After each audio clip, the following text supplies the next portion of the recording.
बाबासाहेब आंबेडकरांच्या आयुष्यात त्यांच्या जीवनातले अनेक शिक्षक महत्त्वाचे ठरले।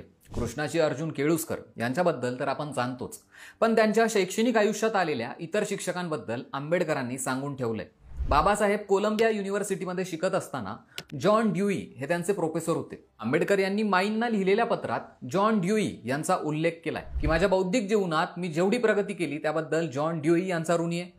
जॉन ड्यूई हे काय साधारण शिक्षक नव्हते। त्या काळात जॉन ड्यूई हे अमेरिकेतलं एक मोठं प्रस्थ होतं। असं म्हटलं जायचं की जॉन ड्यूई हा अमेरिकेचा विवेक आहे। त्यांचं मत हे तेव्हा अमेरिकेचं मत मानलं जायचं। ते बाबासाहेबांच्या आयुष्यातले महत्त्वाचे गुरु होते। बाबासाहेबांचे दुसरे गुरु होते एडवर्ड सेलिमन। एडवर्ड हे बाबासाहेबांना इकॉनॉमिक्स शिकवायचे। बाबासाहेब म्हणायचे की प्रोफेसर एडवर्ड यांनी मला मित्रासारखं वागवलं। माझ्यात संशोधनाची शिस्त आणि त्या क्षमता वाढवण्याचं काम एडवर्ड यांनीच केलंय। प्रोफेसर जेम्स शॉर्टवेल थिओलॉजी म्हणजेच धर्मशास्त्राबद्दल त्यांनी बाबासाहेबांना मार्गदर्शन केलं। त्यांचे आणखीन एक शिक्षक म्हणजे इतिहासाचे प्राध्यापक जेम्स रॉबिन्सन यांच्याबद्दल बाबासाहेब म्हणतात की शूद्र पूर्वी कोण होते या पुस्तकाची जी सगळी शिस्त आहे ती जॉन रॉबिन्सन यांच्याकडनं आलेली आहे। फ्रान्स बुआस नावाचे एक मोठे सोशिओलॉजिस्ट होते। त्यांच्या धर्तीवरही बाबासाहेबांनी वंश समजून घेतला, जात समजून घेतली। या सगळ्या शिक्षकांमुळे बाबासाहेबांचं बौद्धिक जीवन घडत गेलं।